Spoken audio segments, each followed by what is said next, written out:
Hello. Thank you, and so excuse me for my tardiness. Hi, everyone. Cree here, aka Christelle Robinson-Tiedemann.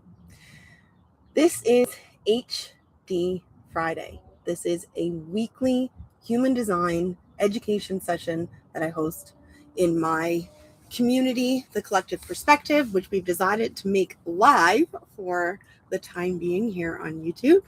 And this weekly segment is all about learning different things in the human design system, The Collective Perspective. This is my monthly membership community centered around the art of contemplation and human design experimentation. We practice bringing the unconscious into the conscious and learning through lived experience. I am so happy to be here. Thank you. Let me know that you can hear me and see me clearly. Okay? My apologies. I literally made a mad dash here. Whew, that was wild. I hope you brought your cocktails. I hope you brought your questions. I hope you brought your interests. Cheers. I'll show you what I'm drinking actually. This is not an advertisement. Anybody ever tried this? Asahi Zero. It's amazing because I'm gluten intolerant. It's gluten-free. It's 0 calories, 0 alcohol. It's delicious. I'm not saying I don't drink, but I can't drink beer and I love beer. So this is a beautiful alternative. I hope you brought something to enjoy tonight. And we are continuing with the lines. If anybody wants to catch the replay of last week's sessions, we covered lines 1, 2, and 3, the lower trigram. Please say hi as you come in. Let me know who's here. And if somebody can let me know that they can hear me clearly, actually, I can also check myself on the YouTube.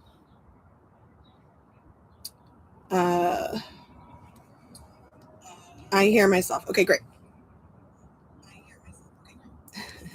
I'm going to keep it here in case any questions are missed or anything like that. So we're going to dive into part 2 of the lines tonight. And feel free to drop your questions into the chat. And at the end of the learning session, I'm going to do like an official kind of Q&A, drop your questions in, anything that comes up. Let me know, okay? So we're going to just hop in where we left off last time. So we covered lines 1, lines 2, and line 3. This is the lower trigram. This is all based off of the Chinese I Ching, the lower trigram. I also provided you a beautiful analogy of the house analogy. So think of this as a 2-story house, and the first set of lines that I shared with you are the lower level of the house. Lower trigram, lower level of the house, okay? So I'm going to remind you of this house analogy before we continue, because it really helps us with understanding, giving us like a metaphor and an analogy to understand the lines a bit better, okay? So imagine that you have a house. Our line 1 is the foundation of this house. Line 1s are all about foundation. So in order for us to even have a house, we need line 1. So line 1 is here with their foundation, the investigator. They have done their research to investigate, what do you need to make a sturdy house? And this is what they've provided us. Then we move to line 2. Line 1 has provided us a sturdy foundation. Line 2, the hermit is ready to live in it. They are ready to hermit inside. They are the natural. They're just being and living inside of the house. And this hermit is inside of the house with all the lights on, just doing their thing, cozy inside of the house, and all of those outside can actually look into the house and see them through the window. They don't see the outside, so they don't see what other people see, but others see them. This is the line 2. So that projection field goes in the direction of people seeing them very much in their natural orbit, and then people call them out to teach them what it is that they know, because 2 lines are just naturally talented. So they're here just being. Then the 3rd line is born. So we have the foundation, we're being in the house, and then it's like, okay, this is a little bit freaking boring. All right, we're sitting and we're reading our book and we're doing our gardening, blah, blah, blah. I want to what else is there? So you get curious. And line 3 is curious, and they're testing and pushing the walls. They're moving furniture around. They're poking things. They're exploring, and they're trial and erroring. And here is the martyr. So the martyr is trying things out to see what works. That broke. Whoops. Let's try something different. And they're learning through this experience of trialing things. This is your line 1, 2, and 3. This is the base of the house. And because they have the perspective of being inside the house on the lower floor, their view is the foundation. Their view is inside of the house doing your things. When you move into your house, like my husband and I are moving soon, you move into a new apartment, a new house, don't you want to just like try everything and like do everything? Like you're in it. You're not even interested in going out that much. Yeah, okay, fine. We're going to check out the neighborhood, but it's like, what do I move? What do we like? The interest is right here, and your line 3 is like, oh, curious about it. This is the lower trigram. Their perspective is introspective. Their perspective is at this level. It's inside the house. It's about the self. So our whole entire lower trigram are all about the self. Okay? So I want you to remember this as we build now, as we go into the upper trigram, as we go into lines 4, lines 5, and line 6. Because what happened when we came to line 4? What happens with line 4 is we had line 3, you're curious, you're pushing things, you're moving things around, you're checking things out, you're trial and erroring, this is our martyr. And then you're like, you know what? There's got to be more than just inside of this freaking house. They're right by the stairs. They see the stairs. They go up the stairs, and the first thing they see is the balcony. And they go onto the balcony, and they're like, I don't want to do this thing alone. I don't want to just be in this house alone. Who else is there? Hey neighbors. Hey, people passing on the street. They are interested in the other. They are interested in friendship. They're interested in relationships. And now we've entered into the top of the house, the upper trigram. We're interested in the other. So the lines 4, 5, and 6, the upper lines, they are all about the other, whereas lines 1, 2, and 3 are all about the self. So I'm not claiming that these are selfish in a bad way, people. This is about the power of their perspective.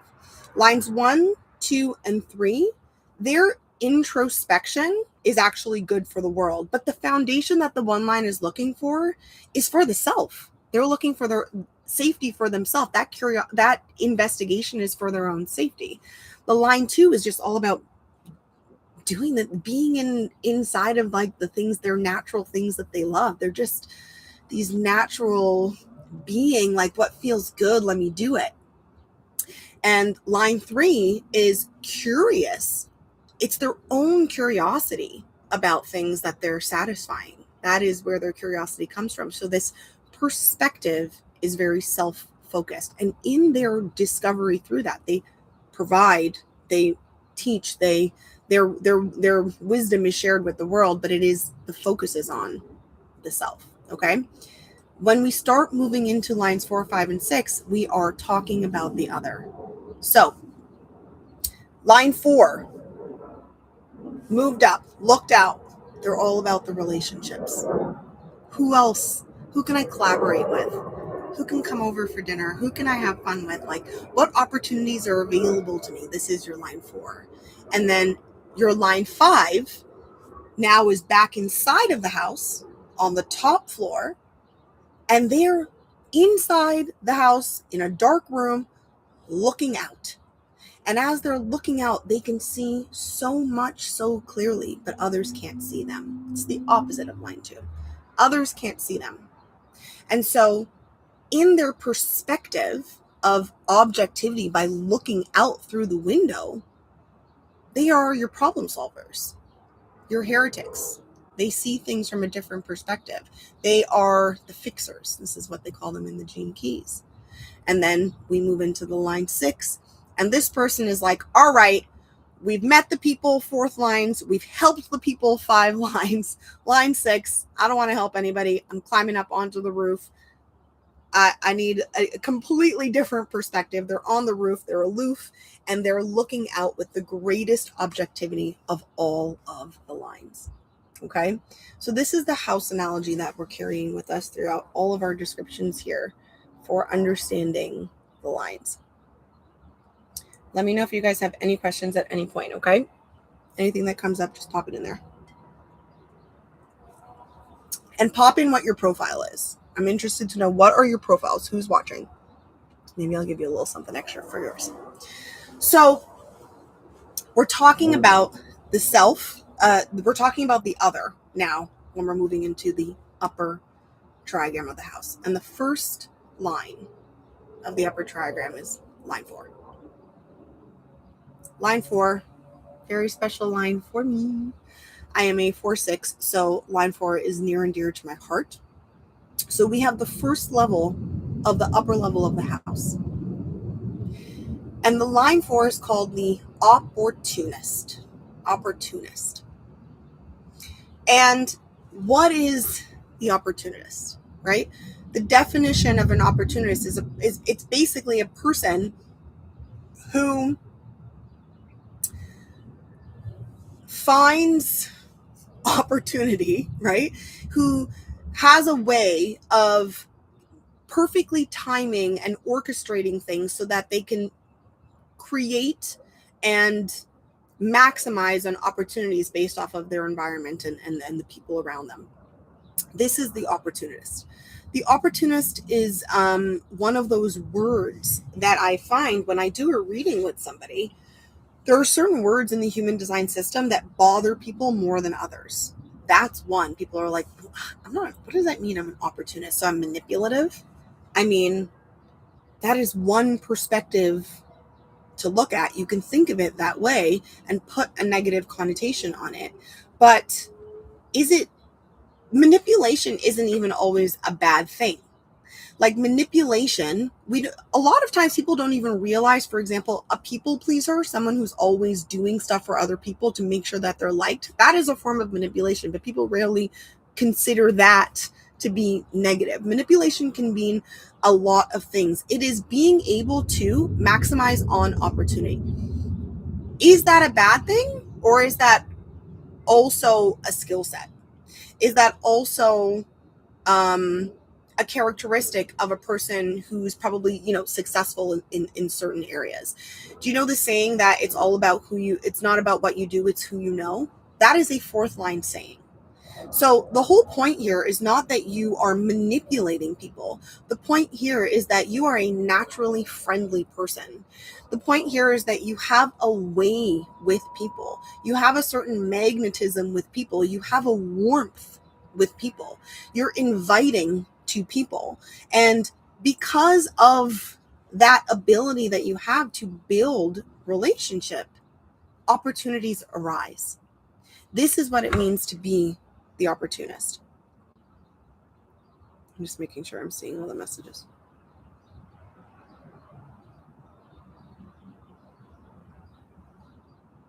Okay. Where were we? Sorry. I can see you all. So the 4th line, you're friendly. At the baseline, this is the first thing that I want to say. The opportunist, you are friendly. So I want to make the connection to the lower trigram and the upper trigram. Okay? The lower level of the house and the upper level of the house. The cat is back. There's a cat in this neighborhood who walks through our backyard consistently, like she owns the freaking place, and I love her. Zayla didn't see her, she'd be freaking out. The lower trigram and the upper trigram have a connection. It's kind of like a spiral loop. Okay? Line 1's, which is the bottom of the first floor, is connected to the bottom of the top floor. So line 1 has a connection to line 4. Line 1, if you remember, was all about foundation. Line 4 is also a foundational line. But instead of investigating for the foundation of things, right, structures, the line 4 is all about the foundation through people. Foundation through relationships. Relationships have been at the forefront of my life from my existence. It's not something that I have to try for. It's just something that happens. Like, I make friends extremely easily. All of the opportunities, there's one point in my life where I realized that every job that I had ever received, I never actually applied for. It was through a friend of a friend, or an acquaintance, a friend of an acquaintance, someone who knew somebody was like, hey, I heard this person would be great for this job. Do you want to interview them? I went for the interview. This is the opportunist. So our foundation, it's a foundational line, but the foundation is through relationship. We are the networker. We are the friend. We are the ally. This is your fourth line. Literally friendly by nature. Familial bonds and familiar bonds and familiar bonds and familiar environments are where the fourth line thrives. We love the familiar. Trust matters so much to us. So if you remember in the first lines were our most skeptical. They are our most, they really need to, like, they're not just going to take your word for it. They're like, I'll do my own research. That's your one line. There's that kind of like, let me investigate a little bit and I'll come back to you. Your fourth lines have a similar way, but in relationships. And so trust is so important and integral for a fourth line. It's safest when we feel safest when we know people and when we can trust people. We like to be with our people more than we like to be with strangers, but we can also make strangers very much our people pretty quickly. There's like this casualness. Like, one of the things that I'm known for is that I will make up a nickname for somebody immediately when I meet them. Not everybody likes that. I'm not doing it on purpose. It just freaking happens. It's just like, I automatically will make up a nickname for you. It's just like, there's this that's just how we are. There's a casualness to us, the fourth lines. Okay. We are the confidants. We also, on the other side of this, and this can be a little bit of a shadowy side, but it also, what I've truly come to realize is that it's based in love, and it's based in like just our interest in other people.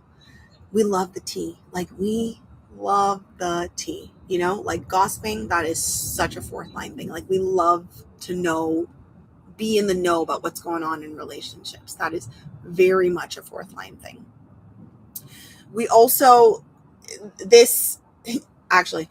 so one of the things that I tried on my winding road of personal development is this thing called the complaint-free challenge. And you order this purple strap, like this purple like strap thing that you're supposed to like wear on your wrist, and then as soon as you complain, you take it off and you put it on the other wrist. And the key is to try to keep it on your wrist for 30 days. I have done so many different forms of personal development and inner work. That is the one that I never could complete. I never got to 30 days. I tried my darndest. And it wasn't because I couldn't complain, but it was because I love the tea too freaking much, and gossip counts. And at work, everybody wants to tell me everything. And the truth is, I love it. I love it. It's very fourth line. And I've learned to just love that about myself, because it's all in good fun. It's not something like, speaking terribly about someone behind their back.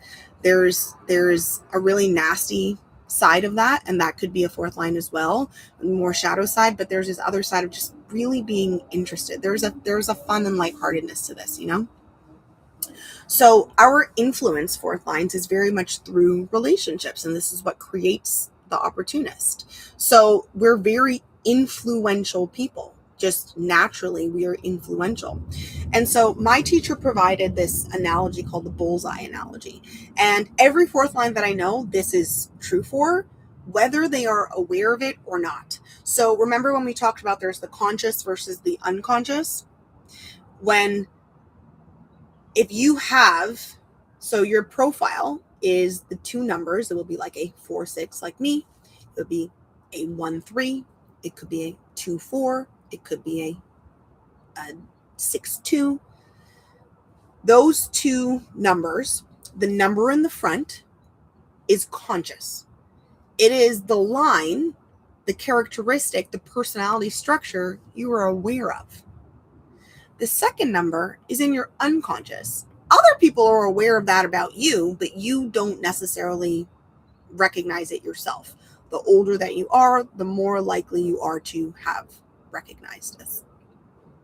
So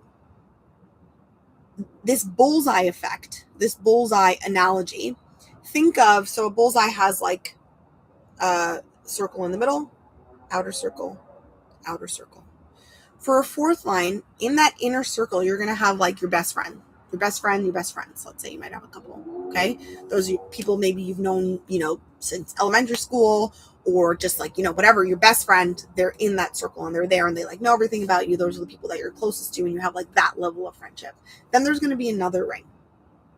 And that other ring is going to be like, like your coworkers, like people you see every day. You're close, you share things, you talk, but it's like, it's not the same as the level of your best friend. It's not like they know everything. It's not like you speak every night, like there's a little bit of there's a different boundary there.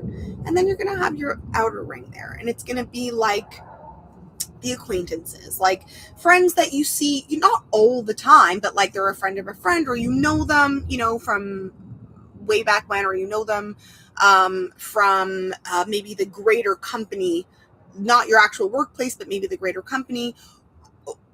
It's like you see them and you know them, but they're not as close as seeing them every day, and they're not your best friend. There's like that outer ring, but you could hit them up when you see them. It's like, hey, what's up? Like there's you just jump right back into it. And then there's another ring, and that's like the person at the grocery store that you run into every single week, the cashier at the grocery store.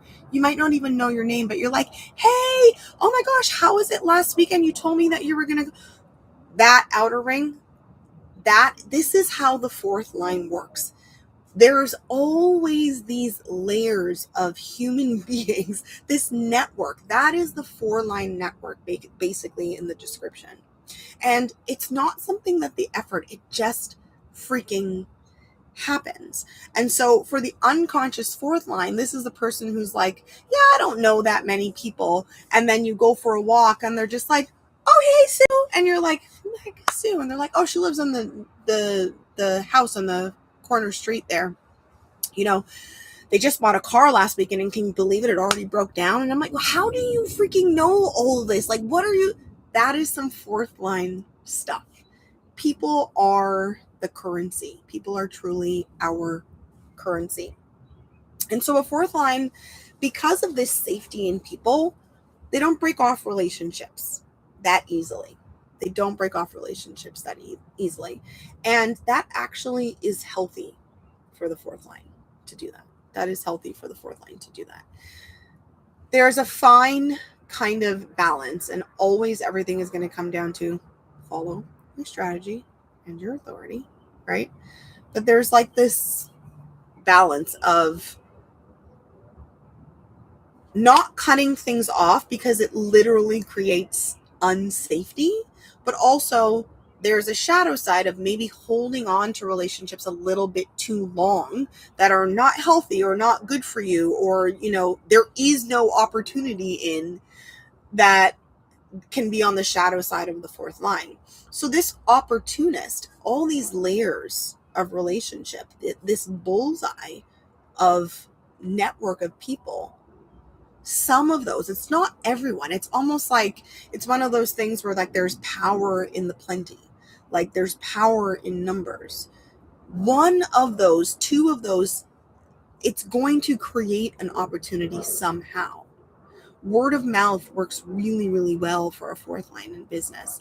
People sharing about you, being a part of groups, being a part of different memberships, having, I don't know, your volleyball club that you go to, you end up getting clients from somehow, like our involvement in these different networks, it naturally will turn into opportunity. And so there is a helpfulness to keep these connections.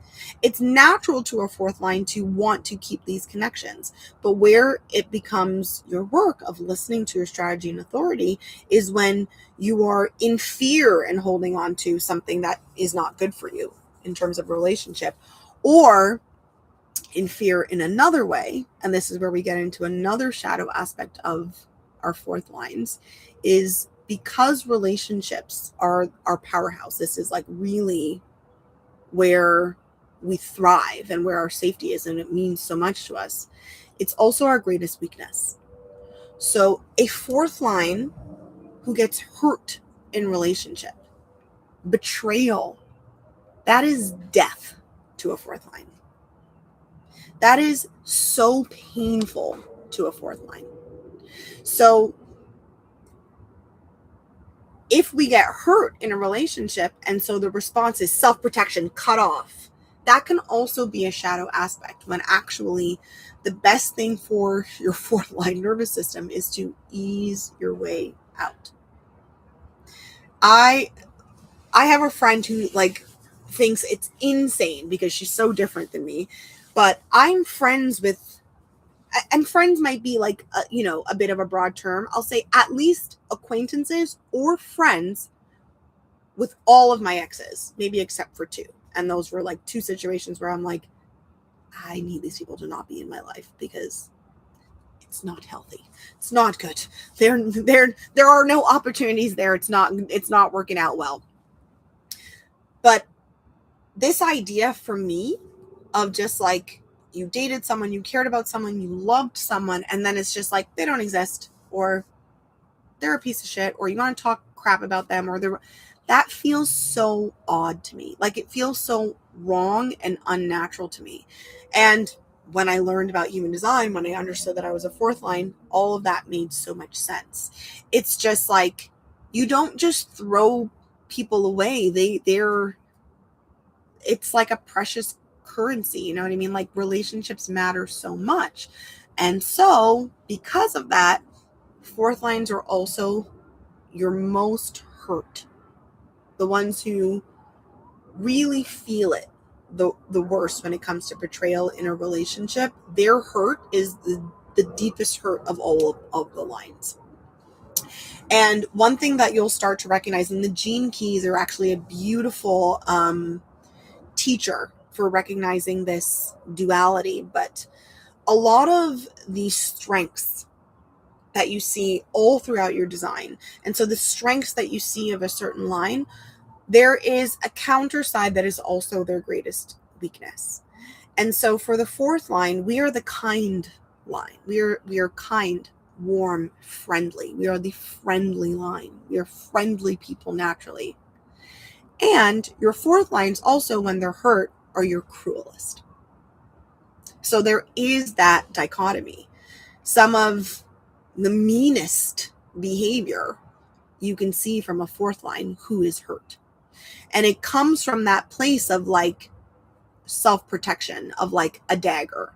And I'm speaking very much from my own personal experience. Like when something in my younger days, when I hadn't done so much personal development work, but when I was hurt, like I really saw myself as such a victim in a relationship when a person hurt me, and I would really snap back with my words. I would say the thing that I knew, it was always the truth, but I knew that it would like hurt, and it was like this way of like, you hurt me so badly, like we lash back. There is that like cruelty aspect in the shadow of the fourth line, but on the other side is you'll never see greater kindness. You'll never see greater warmth. It can be quite a stark contrast. So belonging feels really stable to a fourth line, and disconnection feels completely unsettling. Disconnection feels unsettling. So the not self is going to either hold on too long or cut off too early. And I have personal examples of this in my life. I have the example of when I got really, really hurt by an ex. And so I cut the relationship off hardcore. And it was not only damaging to me, but I also needed that growth process. Like, it didn't feel safe for me to continue to communicate with this person. But that person's response, what I've realized from reflecting on my past experience, is the times where in my not self, I cut off relationships really harshly, there was an intense protest from the other side. So it's not just that it's like, oh, this is painful to the fourth line. To those in relationship to the fourth line, to be cut off is also painful. It's a little bit like removing the sun. And like, I'm not saying this in an arrogant way. Like, I'm literally expressing this through my experience or other people's experience. Like, it's like, when that warmth is shut off abruptly, it's like feeling like the sun was just blazing on you, and then you've immediately, like, an eclipse came, and it's just like, whoa, what the freaking heck? This is the response. And I find that really interesting because it shows you, like, the mechanics and the energetics, that it goes both ways. And so from that experience of one of them, for example, that I cut off, this was an ex. We had a pretty toxic relationship. We were both young. We had a lot to learn. I cut it off hardcore because I was really, really, really hurting. He was very upset about it and constantly, like, sought to reconnect the relationship. But I, like, changed my phone number. Like, I did everything to get away. And I did my inner work in the meantime. But I always felt this feeling, even when my friends would tell me, like, that person is bad, they're not good for you, they're unhealthy. There was always this thing in me that's like, well, I kind of, like, I see his perspective, or like I feel like it's like I don't not care about him. Like, I don't, even though I know he did me wrong, I don't not care about this person. And that was always there. And it's something that I sat with and I sat with and I sat with myself in my own growth process. And somehow he found my new phone number through a friend of a friend of a friend. Hello, the network. And 2 years later, after our breakup, he called me. I mean, he had been calling me, but at the wrong number, and then emailing me, and I wasn't checking it. I'd like put it in a folder. And he called on the right number. I saw it was his number, and this was 2 years later, and I just picked up the phone. And I had done so much healing at that time. I was so happy in my life. I was so, like, I had such perspective and growth. And I said, hey, how are you? And he actually just started bawling his eyes out. And what proceeded was a beautiful conversation with a friend, as if, like, we were catching up after 2 years. It was like the easiest transition back into a relationship with a person. I now know that was my fourth line gift. And I now know that it was right for me, this feeling of, like, it doesn't seem right to cut off a person that I love like that. And it was true. And now myself and that person are very, very good friends to this day. Very good friends. So this is a really good example of fourth line qualities. Okay. So the unconscious fourth line, they need people as much as the conscious fourth line. Fourth lines need people. And so let's say I have a 2-4 profile, a person who is a hermit. We covered the hermit last week. So they love time alone. They need their own space to regroup, to dive into the things that they love. That's really important for a hermit. They hermit away, and then they kind of come out. They get called out into the world by the other, and then they go away and have their little rest and alone time. That is the hermit. That there's a profile where that 2 line is in the front, and on the back end they have a 4 line. So on the front you're a hermit, and on the back end you're a person who needs relationship and finds safety in relationship, but you're unconscious of it. So I've encountered 2 lines who are like, I don't want to do, I like to be by myself. I don't want to do anything. I don't want to make plans. I don't want to date. I don't want to da, da, da.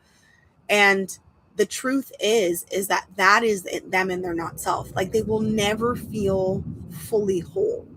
And so you need a network. You need people.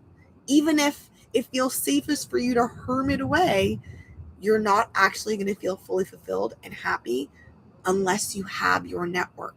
So all 4 lines need people, even the ones who don't realize they need people. So there's a healthy 2-4 out there who's like, no, I don't need relationships. I don't really hang out with people a lot. Like I don't really talk to my friends a lot. That's what they say. And then you ask their partner, and you're like, how many? They're like, they know everybody in the neighborhood. They literally know everybody in the neighborhood. The sink broke down yesterday and they were like, oh, I'm just going to call blah, blah, blah. And they're like, we've never hired a plumber before. How do you know them? Yeah, I don't know. But like, I remember talking to this person at my job the other day, and they happened to mention that they knew a plumber. And so I just hit them up. This is your classic unconscious 4 line. Like they do have a network. They do have people in their healthiest expression. They just don't necessarily realize how important those people are to them. And then when we have the not self-expression, for those who have been hurt, who have really been hurt by others in relationships. And so they've cut themselves off. They're like, I don't need people. I don't need anyone. I don't need anything. They're really going to suffer. They're really, really going to suffer until they're able to open up and realize that the network and people are where their opportunities come and where a lot of their joy and fulfillment comes from in their life. So either way, you need a community, and this is our 4th line. Okay. So we're going to keep moving up the house. So we have our top of the house, first top of the house, the 4th line out on the balcony being like, hey, let's not be in this house by ourselves. Let's bring the people in. And then next thing you have the 5th line, the heretic. The heretic is in the house analogy. We were on the balcony.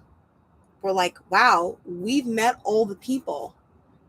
Wow, we see all their problems. This is your 5th line.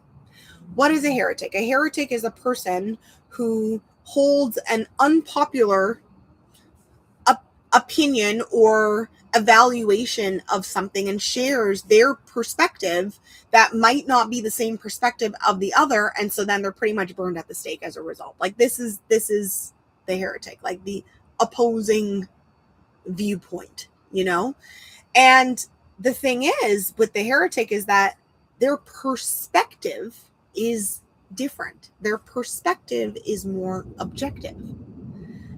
They see things that other people don't see.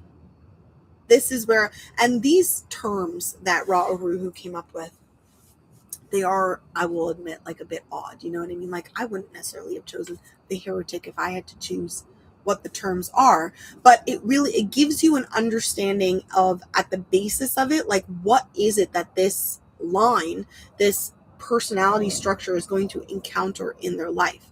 The power of the heretic is this viewpoint of seeing the other and clearly seeing how to solve their problem, clearly seeing how to fix this whatever crisis or scenario that is going on. This is the power of the 5 line.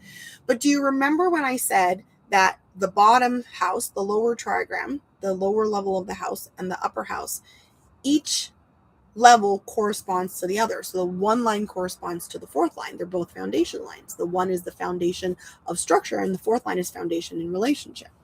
The 2 line, they are a projection field.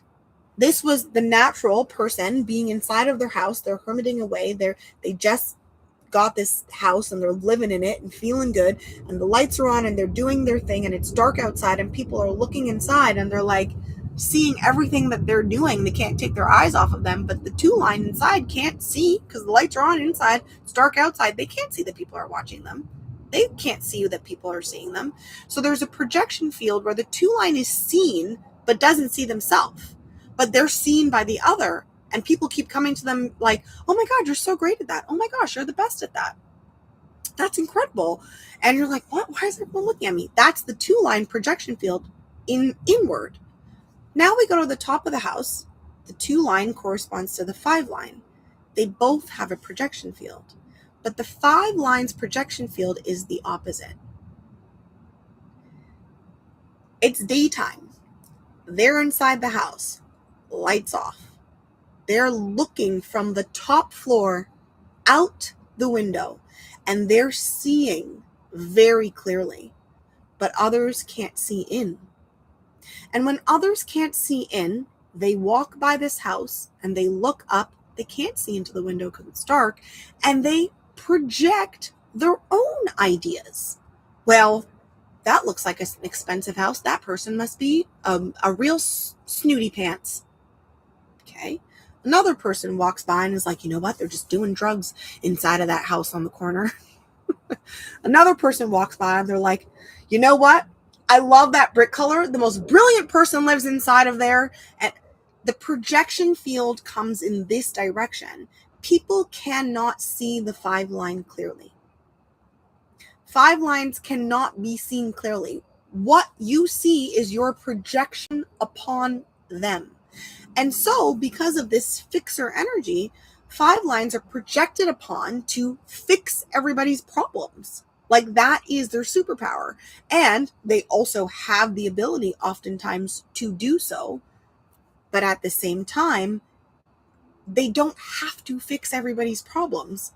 Like, there is a rightness or a wrongness. So timing is very important for the 5th line.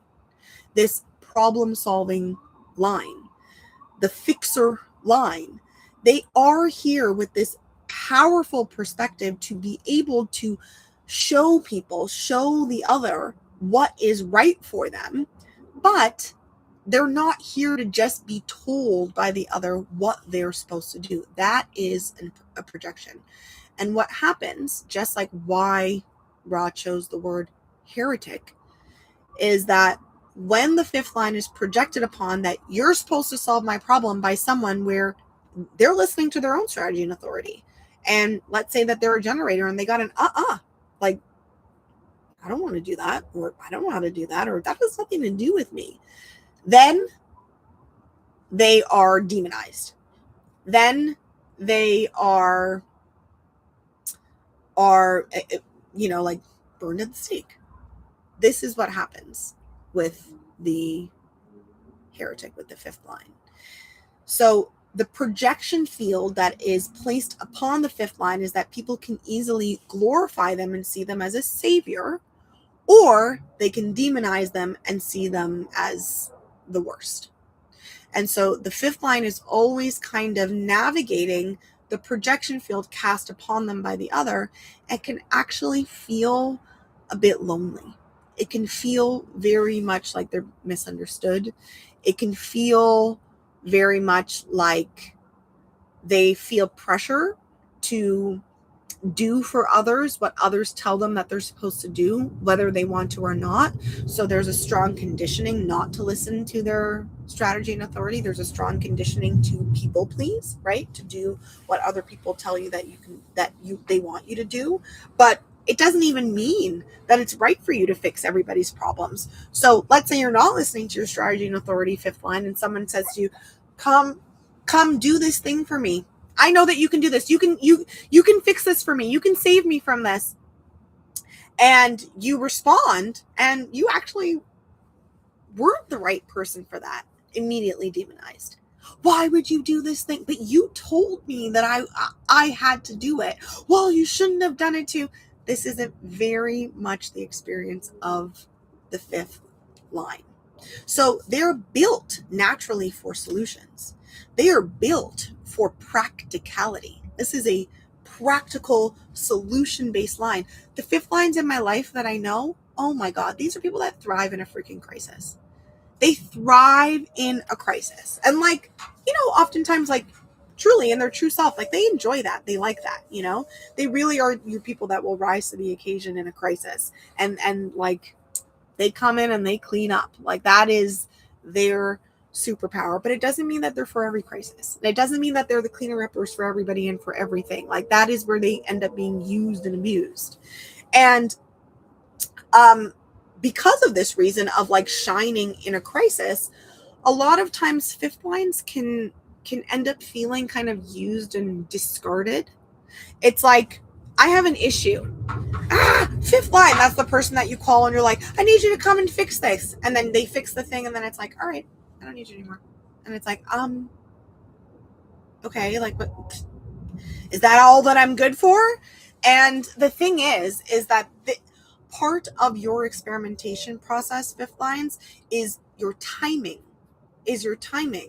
There is a rightness to understanding that like you do thrive in crisis. Like those kind of jobs, those kind of like, these are your excellent consultants, you know, like these are literally firefighters. Like this is where you very much thrive, but not tying this to your sense of worth, but rather tying it to like your strength and skill set. You can understand that I am here for the crisis and then I will naturally bow out. Like this is where I peace out, you know. Understanding that rightness for the self is part of their work.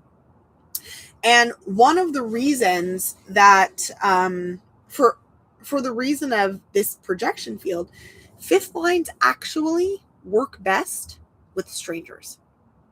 Your fifth lines work best with strangers. This is the opposite of the fourth line. The fourth line, they work best with people that they know. It's about the friends. It's about the network of people that I know. The person that knows the person that knows the person. That's for me. The fifth line, it's much easier to navigate a projection field where that person isn't like, I know you and all of these things about you and you're supposed to and I expect you to blah, blah, blah. Because the thing is that we can't help it, non-fifth lines. It doesn't matter how much you love and care about the person. There's going to be like exceptions here and there. But it doesn't matter how much you love and care about the person. I have many fifth lines that I love in my life. Our work as not a fifth line is being aware of the fact that I am potentially projecting on this person. My best friend is a fifth line, and I will literally call her. I did this recently. I decided, and I was like, what a beautiful human design lesson in this. I just woke up one day and decided that when I'm pregnant, she's going to be my personal trainer. Is this because she's personal trained before? No. But something told me she's perfect for it and she's going to be great at it. And I am projecting upon her that is what she's going to do. So I literally called her up and I was like, hey, so I'm in awareness that this could be a projection. Please know that you have every right to say, you're insane. Absolutely freaking not. I hate this idea. But on the chance that this projection is correct, I've decided that I think that you're going to be a great personal trainer for me when I'm pregnant. And you'll like tell me exactly what the workouts are. You'll tell me how to eat. You'll tell me how to bulb, like all of these things. And she was like, I love that freaking idea. I got this. We're doing this. That is a perfect example. It's not like I'm not choosing to project. It is just the nature of the fifth line.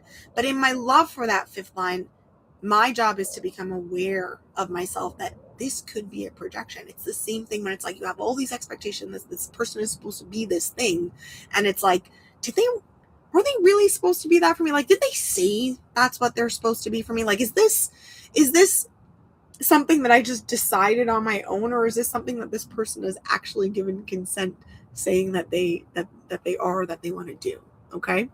So fifth line children, these are your children that are often parenticized. Like these are your children that even the parents will go to solve problems because of that projection field. Like it just kind of naturally happens. And so because of that, oftentimes the fifth lines can kind of have this like natural paranoia almost. It's like, oh God, what does that person want from me?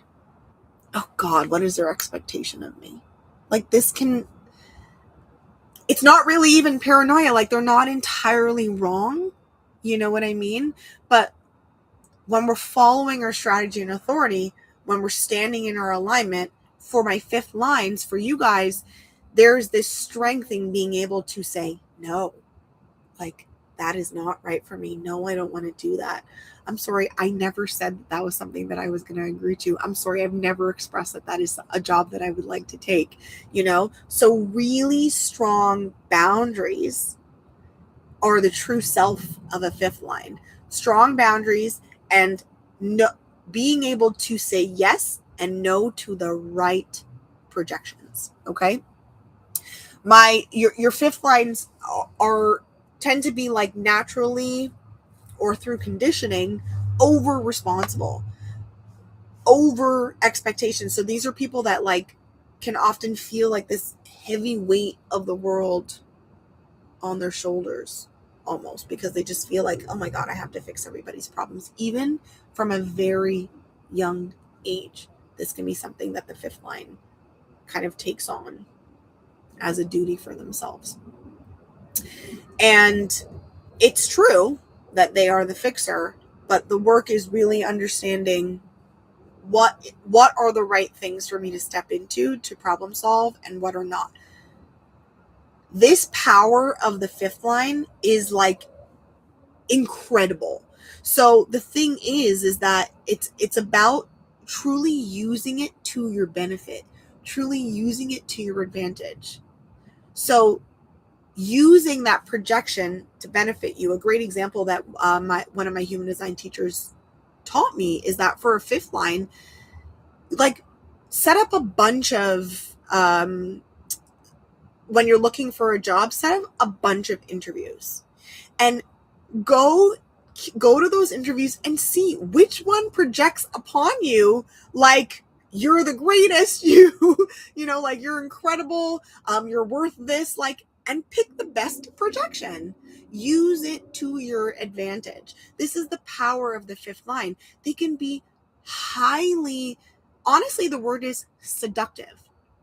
So naturally, fifth lines are your sexiest lines.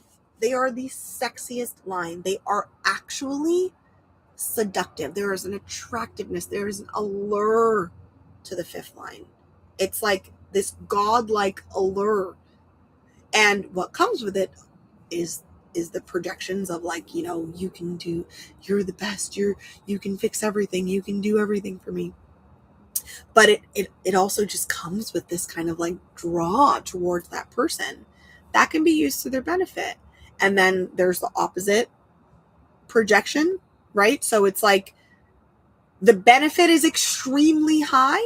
So think about the influence that a fifth line speaker, someone who the fifth line is meant to speak to the masses, where the fourth line is meant to speak to the family, to the friends, to the people that they know. The fifth line is meant to speak to the masses, and the power of the influence that they can have on many people at the same time, that seductive nature in their powerful influence and practical solutions that they share, it can create massive success. And on the flip side, they also will receive the most hate out there. So there is that is the dichotomy that is experienced in the fifth line. Remember, all of the upper lines are about the other. When we get into the fifth line and the sixth line, we're talking about transpersonal incarnation crosses. These are people's whose their existence is actually about the other, about other people they're here for. So this is why when we're talking about all of this, the nature, these characteristics, it's relational in some way. Is this all making sense? So there's kind of like a superhero analogy that you can think of for the fifth line. And Superman is actually a perfect analogy. If anybody watched Superman, the old show or the old movies, Superman was the best. He is the best, right? And everybody expects Superman to save the day. Fifth line projection. Expects Superman to save the day. But one of the things, I used to watch Lois and Clark with my family. One of the things that always happened, and it used to break my heart and piss me off, and I'm like, why are people so mean? What would happen as soon as, let's say, Superman saves the day, but like destroys, something gets destroyed, a building gets destroyed, or maybe he tried and he couldn't quite save the day because they brought kryptonite and so it hurt him and so he couldn't do it. Immediately, instead of it being like, thanks Superman for trying, it's like, Superman's the worst, condemn him, stop him. This was the response that Superman always when he could not save the day. That is your fifth line analogy right there. That is the heretic. So they are the savior or they're completely villainized. That is the dichotomy. And so the not self of the fifth line, you often can be in this kind of perfectionist mode. It's like, I am the best. I will do everything the best. I will do everything perfectly. And that is like, I will make sure to uphold to all of these projections and I will be miss perfect. And that is literally impossible, right? And you're most definitely not following your strategy and authority. You're also probably coming across as arrogant, but there is this like perfectionism that becomes the forefront of the personality. And on the other end of the not self is apathy. So this is the one that it's like, I'm not even trying because I never get it right. I can never get it right, so forget it. Why even freaking try? And a sense of worthlessness can come over a fifth line in their not self. These can be some of the most like people that like really give up on themselves. Like I've seen like drug addiction, like all kinds of things when it's just like, I cannot handle these projections. I don't get anything right. I'm just not going to try. I'm completely going to give up. And in the true self of the fifth line doesn't take anything personally. The true self of the fifth line knows that there's this projection field and that people can't see them clearly. Even those that love them the most can't see them clearly. So what can you do? You can learn to communicate your boundaries really clearly. You can learn to set expectations. And what you will see as a fifth line is the more that you communicate your boundaries clearly, you set your expectations, you actually teach the people in your life who are meant to be in your life, the people that love you, you can teach them to kind of see through the projection field over time by your consistency. Okay? So fifth lines must learn discernment. You must learn your boundaries. You must learn discernment. You must learn what projections work for you. And all right, you think that I'm the perfect person to take this on? I am. Let's go and get paid a whole bunch of money. Like say yes to the right projections and learn to walk away and say no to the right projections, and understand that whatever anybody is projecting on you, that is them. That has nothing to do with you, and you are not taking it personally. It is not a reflection of your worth and value as an individual. Okay, that's our fifth line. And so now we have those looking for the relationship, our fourth line on the top of the house. The fifth line comes along. They're like, all right, we're with all the people, and now I see all your freaking problems, and here's how you fix your problems. That's your fifth line. And then we come to the sixth line. The sixth line is like, okay, I've done all of this. I don't want to fix anybody's problems. I don't even want to be in this house. And so they go up on top of the roof, they sit out on the roof, and they're literally looking out beyond this house into the next. This is your greatest perspective. So again, the sixth line, the fifth line, and the sixth line, these are your transpersonal incarnation crosses. This is your role model. The sixth line is the role model. We all know what a role model is. This is a person who guides and teaches through example and right doing and behavior. This is your role model. They are the living example for the other. They have been through all of the wisdom of all of these lines, and they have come and gained an entirely different perspective than any other line. Okay? So your sixth line, this is the archetype for the sixth line is the mentor. So the coach is a person who can like teach you. So you know when they say when you can't do teach, that's not what I'm talking about. So the coach might not play basketball as well as the players, but they're very good at directing them. This is more your fifth line kind of stuff, right? The sixth line, it's about modeling. It's about being the thing. It's an embodiment. It's not a teaching through words. It's a teaching through example, through doing. How does the sixth line get there? How does the sixth line get into being a role model? Well, do you remember when I said the lower level of the house is connected to the upper level of the house? Line 1 is connected to line 4. They're both foundational. One is foundation of structure of things, and one is foundation of people. Your second line and your fifth line are connected. One has a protection field of people looking in and saying, ooh, I see you. You're really good at that. Am I? I didn't see that. You don't see out the two lines, but people see you. And the fifth line is the opposite. The fifth line sees others clearly and people can't see them. Now we get to the third line and the sixth line. They are connected. How are they connected? What makes someone a good role model? What makes someone a good role model? How is somebody the best for you to watch what they're doing and learn? It's because they did it. It's because they did it already. What is the third line? The third line is your trial and error line. This is your martyr.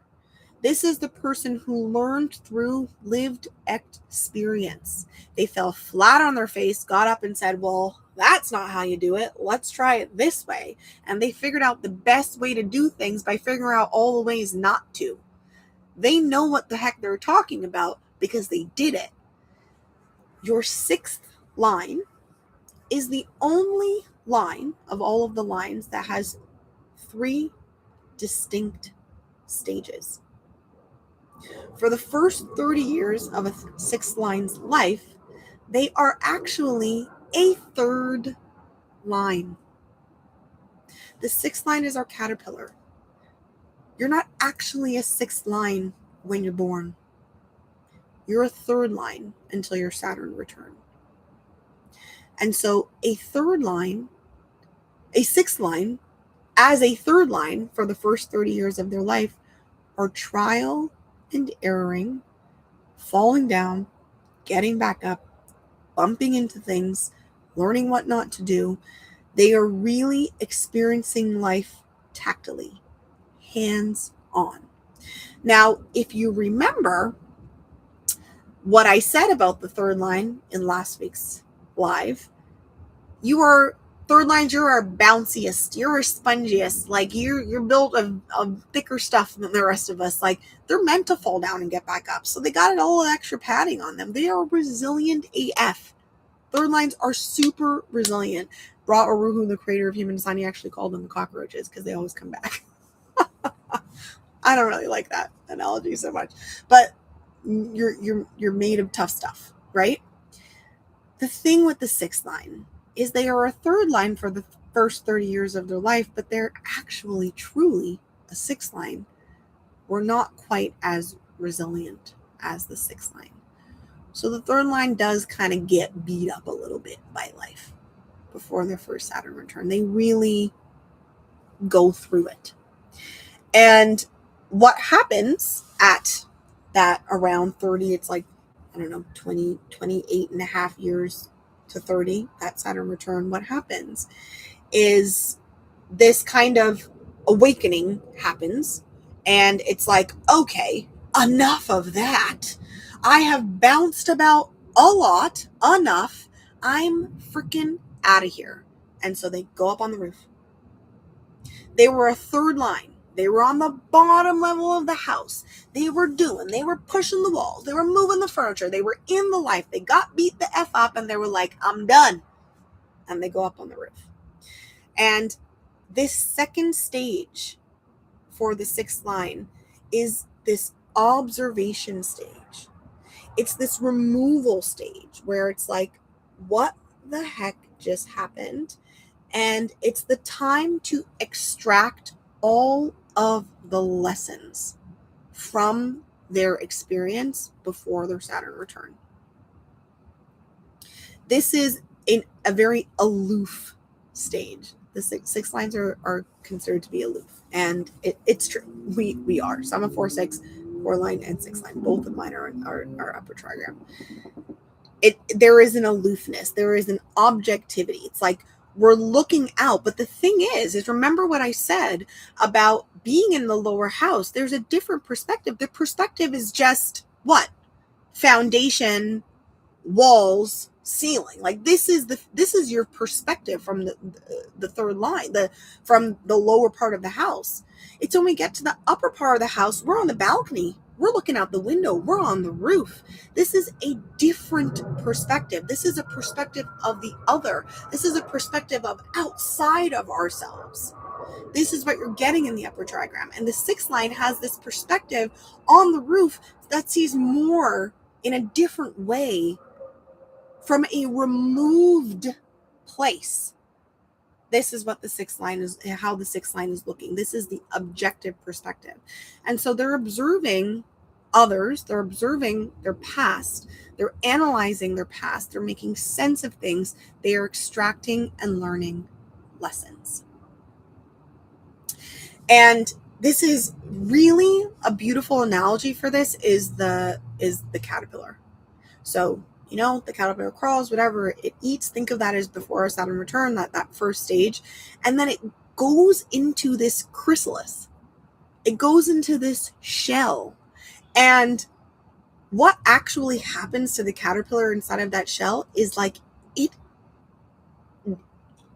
pretty much goes into cellular destruction. It turns into freaking goop before it turns into a butterfly. I mean, like destruction. Like it completely unforms and then reforms into an entirely different thing. This is what's happening to the sixth line in their second stage. Sixth lines are people who, and this used to be a challenge for me because that's one of the things that a sixth line struggles with is like your family thinks they know you as the same person when you were 3, Sixth lines are not the same person they were when they were 3. They're not. We go through different phases. We're going to be different people. I have been very different people, different versions of myself. And when I was not this version of myself, I used to feel annoyed, I used to feel annoyed and frustrated that like my family still thinks that I'm the old version of me. And I'm like, I'm not that person. But the thing is about the sixth line, the role model. It's not about our words. I can say as much. I'm not the same person. It's what you're doing. It's what you're being. It's what you're living. It's what you're embodying. And so our key is to be in integrity with what it is we say. This objectivity, these lessons that we're learning, we have to embody it now. You have to become it now. And as I truly started to become the role model, grow into my sixth line, really integrate the lessons that, because life threw me a lot of lessons. Like I can't even begin to tell you guys the things that I've been through, and I very rarely have like told my story, but like, I mean, just totally different person, some really rough things, really major challenges in my life. I've gone through really deep depression, DUI, partying too much, not taking things seriously, just completely different life than I live now. And that was actually completely correct for my sixth line growth. It all made sense. But what happens sometimes for the sixth line, and this is where not self stuff comes in, is there is the version of the sixth line who goes up on the roof and doesn't freaking come back down. got beat up, had a really depressive episode after a terrible breakup. And I've had some really, really dark days. But I asked myself, if I'm going to live this life, like, I want to live it happy. How do I do that? And I said, well, I'm going to figure it out. Not everybody chooses to do that. So a sixth line in their not self doesn't choose to learn from the lessons. They choose to just remove themselves. This could be your adult living in mom and dad's basement for frickin' ever. You know, like, we know that happens out there. Like, that is some not self sixth line stuff. There is a growing that has to happen to become the role model. We need to embody the lesson. So we climb up onto the roof, not to escape only. There's a little escapism to it, but it's to take the pause and the time to integrate, to learn, to become, to heal. This is the thing. Remember, the third line is bouncy and has a little more of that resilience. The sixth line doesn't. We need some time to heal.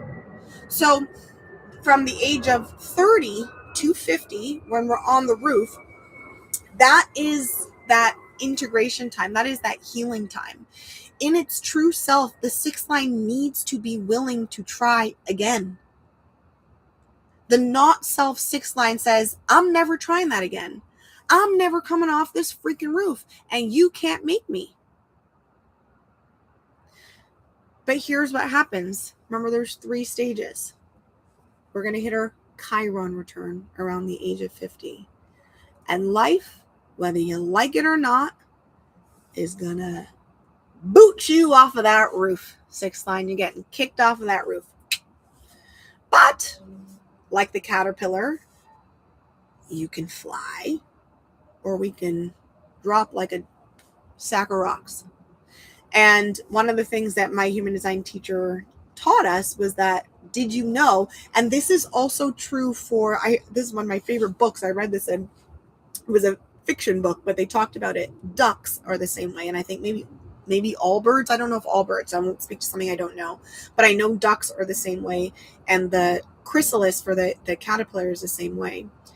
The caterpillar, when it's done forming into the butterfly, it has to break its way out of the chrysalis. And if, let's say, a human being comes along, sees a caterpillar's chrysalis breaking, and decides to help it and open it, that caterpillar, that butterfly will not survive, because the strength of its wings are formed in the breaking out of the chrysalis. It's the same thing with the duck. When ducks are breaking out of their shell, you're not supposed to help them, because their muscles grow and form as they force their way out of their shell. This is the sixth line. You have to keep trying. You have to learn and integrate the lesson. You have to do the healing. You have to do the reflection. You have to do the becoming of the role model. All those lessons that you learned as a 3 line, you're meant to extract them. And so a 6 line in their not self doesn't want to change. This is the person who doesn't want to change. They want to just remain the same, but we're going to change. You have to change. They don't want to try something new. Every 6 line that I know that is successful has had like 4 iterations, of their career.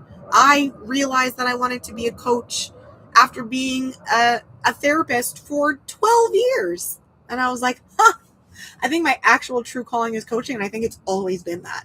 I didn't know. It took this burn. It took this slow burn. 6 lines are your late bloomers. 6 lines are late bloomers. Like, you got 6 line kids? We're late bloomers. And there's a rightness for us, because the truth is, the power and strength of your role modeling, what you're able to role model, is directly connected to the lessons that you've integrated. So if you haven't learned anything, you're not role modeling. But the thing is that a 6 line can kind of be like, they're your kind of know-it-all people. But a not self 6 line tells you speaks. A not self sixth line speaks their wisdom. A true self sixth line is their wisdom. So when a sixth line's words and their actions are not congruent, you're not role modeling anything. You're not role modeling anything. So that is my challenge for you, sixth lines. It's our congruence. That's where our power is. It doesn't matter what the words are coming out of our mouth. Like, I talk a lot, and I share a lot. The medium with which I share and I teach is through my words. It's in lives and it's in posts and in my membership. But the truth is that the power of what I'm expressing, it's actually felt. And I've come to realize that. And I influence all the time with the people I'm also a fourth line, through my network all the time without myself even realizing it. The amount of people that come up to me that know me from a membership or a group, and they're just like, you don't know how much you've influenced me. Like, I watch you all the time. I see you all the time. And just like, you've had such a powerful impact on me. I'm like, I have never spoken to you one-on-one in my entire life. Like, what do you mean? They're just like, they see it and they feel it. That is the integrity that a sixth line has to hold. So whatever I'm saying on the outside is 1/10 of what I'm being. Like, my actual focus and for my growth for myself is what I am living and being. And I do come across as like obsessive. If you ask my husband, I'm like obsessive about my inner work and obsessive about my learning and obsessive about, it's not that I'm perfect, but if there's an understanding that I know that I need to be it. It's not about what I show up as. A fifth line with that projection field, they have the power. Fifth lines can literally come in and be like, I have the solution to your problem. I might not live that solution myself, but it doesn't mean their solution for you is wrong. It's a completely different power. It's a completely different strength. They can tell you the problem that is the perfect problem for you has nothing to do with what they're doing in their lives. The sixth line teaching is mentorship. It's like, I did this. I lived this. That it's wisdom. It's lived wisdom. It's integrated lessons. So we go out onto the roof. We observe. And I told you that in the lower half of the house, this is an introspective perspective. This is a perspective of the self. So you have a subjective perspective from your third line until your Saturn return. You go up onto the roof and we gain an objective perspective on the roof until our Chiron return. And you're booted off of the roof. Hopefully you fly because you've integrated and you've healed. And your sixth line lands on the ground with two perspectives that no other line has. They have the subjective perspective from their lived experience, and they have the objective perspective from the observation and the integration. That is the power of your role model. And this is a highly influential, powerful person, literally in their presence when they're in alignment. In their worst self, in their not self, a sixth line is a hypocrite. This is a person who does not do as they say. And that influence can be powerful too, but it's an icky one. Like, nobody, that strong ick that you get from the person who doesn't walk their talk and they're a sixth line, that's an unhealthy expression. So an unhealthy expression of a sixth line, after I told you all of those phases, is disillusionment and cynicism. That's the one who doesn't make it out of mom and dad's basement. That's the one who's like, life beat me up. F everybody, F everything, F this, I'm out. And I don't mean to be dark, but I mean, some sixth lines, like they don't make it. Like, it can be, that Saturn return can be really rough. And mine was rough. But I'm so grateful for it because there was a part of me that always knew that I was meant to learn something from this. But without that part, it just feels like life is unfair. That is the unhealthy expression for the sixth line, that cynicism, that disillusionment. Harsh self-judgment. This is your unhealthy expression in your sixth line. Withdrawing from life too early.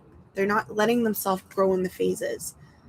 They're not understanding that you're a late bloomer, you're a slow burner, you're meant to go through these 3 phases. You have to go up on the roof and observe and integrate. It's like, forget it, I'm out. Not giving themselves enough time. Feeling behind. I hear this the most from 6th line clients. This is the thing I hear the most. I'm so behind. Everyone's ahead of me. Everyone's ahead of me. Everybody at my age already has the kids and the this and the that and the this. Everyone's so ahead in their career. Classic 6th line freaking not self-complaint. You're not behind. They don't have the perspective that you have. They're not here to role model. They didn't go through half as much shit as you went through. And the wisdom that you have to, it's not the same. We cannot compare. It's not a better or worse. It's a not comparison. It's not comparable. So you're not behind. You're right on time. And in your right on timeness, you are the wisest person in the freaking room. Okay? Pressure to have it all figured out. No. Do you know what pressure to have it all figured out as a role model equals? Hypocrisy. It equals saying things that you haven't actually lived. So let there be the time. So the healthy expression of the 6th line. Patience with your own process. Patience with your own process. Okay? Trust in time and in lived experience. Literally everything that I'm sharing with you right now in terms of the healthy expression of the 6th line is everything that I recently had this like awakening. Yesterday I had a live inside of my membership. We have a monthly call every month in my membership. And I was like, holy shit. This is me really emerging as a role model. I feel no rush about the timing that it's taken me to get to where I am, the realizations, to understanding my purpose, to building my business. Like, it is happening exactly as it's meant to, and I'm growing all alongside it, and I don't want anything faster than I've grown as far as. Because I want to be the walking example of what I teach and what I hold. So trust in your lived experience. Natural perspective and wisdom. You're not trying and stretching anything that isn't truly the wisdom that you've lived. Calm observation rather than reaction.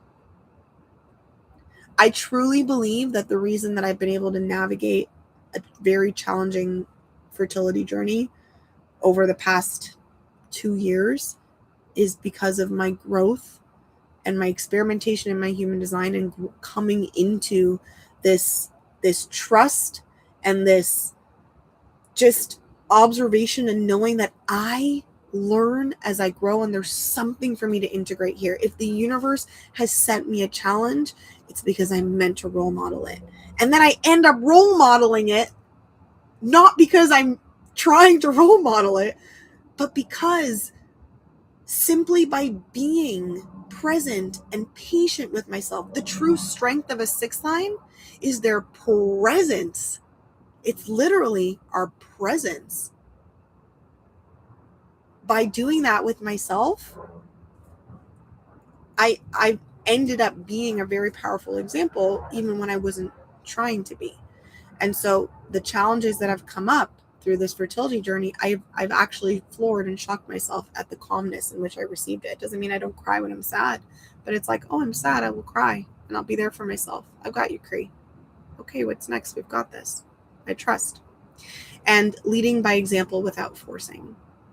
You can't force it. You can't force being a role model. That is the grossest thing in the world. Just think about it. The people that are just like, look at me, look at me, look at me, look at me, look at me. I'll show you. I'm the best at it. I'll show. No, a powerful role model isn't doing that, right? You're just being. And life has shown me enough times. My 6th line is in my unconscious side. I'm a 4/6. I am aware that relationships are my jam. I am aware that I have a freaking network. Always been the case. I am the friend person. I had no effing idea that I was a 6th line. I actually thought, like, because as many 6th lines do, I'm like, I'm a massive fuck up. Like, nobody's going to learn anything from me. This is what I thought, but I was just before my Saturn return. I was learning things. I was going through stuff like, but because it's in my unconscious, I had no idea that people are looking at me and looking up to me. Six lines. People are always watching us. They are. It's like a little bit similar to the fifth line, except there's no projection field. They're genuinely seeing you. They're genuinely seeing you. And so it's just really not a thing that you have to effort. You don't effort role modeling. It's happening, period. Just do you. You have both those perspectives. You have the subjective and you have the objective. The objective perspective is happening naturally when you are integrating and learning and healing from the experiences that life has shown you. You are role modeling. If you're living your life in alignment and following your strategy and authority, you are role modeling. Don't worry about it. Worry about the integrity. Be in your truth. Truly allow wisdom. Don't force wisdom. This is our sixth line at the top of the house. So these are our lines. These are our six lines. And in a completely different HG Friday, we'll cover profiles at a future date. But understand that your profile is a combination of not any two, but two of these lines, one in your conscious awareness and one in your unconscious. And they complement each other. They contrast each other. But all of us carry a little bit of all of this. All of us carry a little bit of all of this. The ones that are your profile are the most powerful and influential in your life, in your own personality structure and how others see you. So this is a really powerful part of your design. It brings so much, it brought a lot of like freedom to me and permission and kind of like relief when I understood that. Six lines learning about those three phases are like, oh, thank God. It can be really relieving. And also in the not self, it can be like, ugh, why me? But there are so many gifts to that, when we embrace the lessons. The key for my six lines is like, you have to be willing to change and evolve. You can't be willing to, you have to be willing to change. You have to be willing to grow, or you will not become the role model. And it's our destiny, but there's a rightness to self when we follow our strategy and authority. All of us follow our strategy and authority. So if you have any questions, now is your chance to pop them in to the chat. Any questions about anything that came up? Let me know. You can let me know what your profiles are. If there's people in your life, guys, go back and listen to last week's and listen to this and like think of the people in your life. And just one of the things that it did for me learning the profiles is like, oh my God, I fell a little bit more in love with every single human being in my life. Learning about all the parts of human design let me fall in love more with the people in my life. But like, they're so different. We all want everyone to be like us. We all think we're supposed to be like everyone. We're not. We're so different. We have all of our different strengths and our different quirks and our different like beauties and just these unique qualities. And it's such a beautiful thing when we really start to take ownership of our own profiles and our own lines. So let me know if you have questions. Cheers to you on this Friday night. Thank you for joining me. Do you have a favorite line? I don't have a favorite line, but I definitely have quite a few six lines in my life, and I love me a good 5 line. I love that good old projection field. And fourth lines are fun. I work with a fourth line who did the most fourth line thing today ever. He was like, I met some friends. This guy, he runs this networking party. He has this amazing apartment, and I met him through a friend of a friend. And so I'm going over there tonight to solidify the friendship. He doesn't know anything about human design.